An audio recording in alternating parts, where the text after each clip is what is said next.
Well, Atiba, we came in tonight's game against London expecting a really tough game.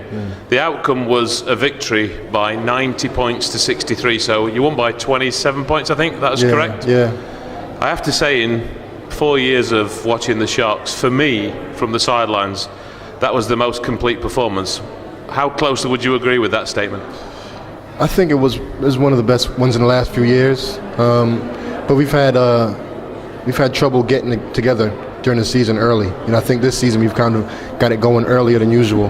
But the guys, everyone, it's so many different aspects to our team now, different guys that can step up and bring different things to the table, that at times there was 4 or 5 different lineups that weren't starters that was really successful. And it's been quite a while since we had that kind of depth and continuity.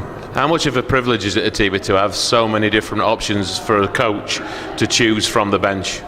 It's difficult at times, but it's also a great problem to have. You want to give guys that chance to prove themselves and play, but sometimes when someone's playing well, it may bump someone else out of minutes, and it's taken a while for some guys to adjust to it. But as long as we win, it's always fine for everybody. In some other sports, Atiba, such as soccer or football as we call it, some managers have what they regard as the best team, but in basketball there's no such thing really, is there? It's about the permutation to counter and to work against the opposition. Is that fair to say? Sometimes you have your 5 that you trust the most, but and in the past years we've had 5 guys that I would go to late in the game, fourth quarter, to try to bring the game home.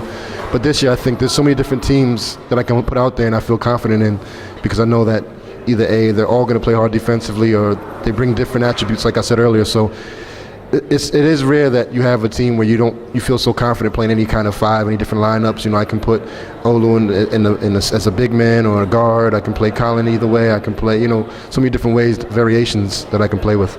How pleased were you tonight with the defensive performance, because we were particularly strong, and Daquan, with the minutes that he played, really seemed to have a good game himself tonight as well, didn't he? Yeah, it was a little unfortunate. Daquan got some foul trouble, and then the team started playing so well I couldn't really fit him back in comfortably without disrupting the flow. So he kind of didn't get to play as much as I know he would have wanted to, but you could tell what he can bring to the table. He's a strong, athletic player, and he's aggressive, and that translates well to the BBL. Once he gets a little more comfortable with the teammates, it'll be a great season.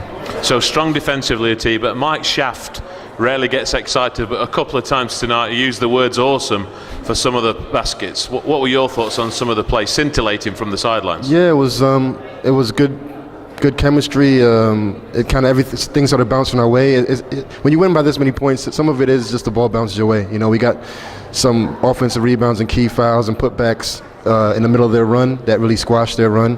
So a lot of it sometimes is kind of a luck kind of thing, but they made some great plays. Jeremy had the alley-oop to Zach. There's another BJ to Tuck. It was a few plays. It was just good recognition on their part, and that comes with comfortability and playing with one another for a while, and good synergy. And so a special mention for Colin Singh, who was the most valuable player, the MVP tonight. What were your thoughts on his performance and how he's progressing as a young player? Colin's opening up his game. He was pretty one-dimensional when he first came here. He always was a hustle and aggressive and played hard, but now he's starting to see the game a little bit better from the perimeter. He can make better reads. He's feeling comfortable around the rim, putting the shot back in, and I think it's just maturity as well as work. So, he's come a long way since he first got here, and everybody, including his teammates, can see it. Of course, tonight was a cup game at TB. You don't have much of a rest in this sport because you're playing at Chester on Sunday. What are your thoughts going into that game? What do you expect from them? Well, I know that playing in a gym is always a tough task. They got a very good home court advantage every season. They'll probably play a little bit of zone defense, so we got to be ready for that. They're a big side. They play a little bit different than London, where it's a slower tempo. They don't really look to fast break as much, so it'll be a whole different kind of game plan going in. Someone whispered in my ear that in a league game tonight that Plymouth had managed to beat Worcester by a couple of points. So that makes us joint top. How do you feel at this stage of the season to be in contention? Dave, before a few years ago I would have been happy, but now I've been in the season where we were joint top, or we were top until the last 2 games, and then we finished runner-up. So I'm not happy until the season's over and we're number 1. It's important, isn't it, not to get complacent, but enjoy the victory tonight, Atiba. Thoroughly well done to you and your team. Cheers. Thanks a lot.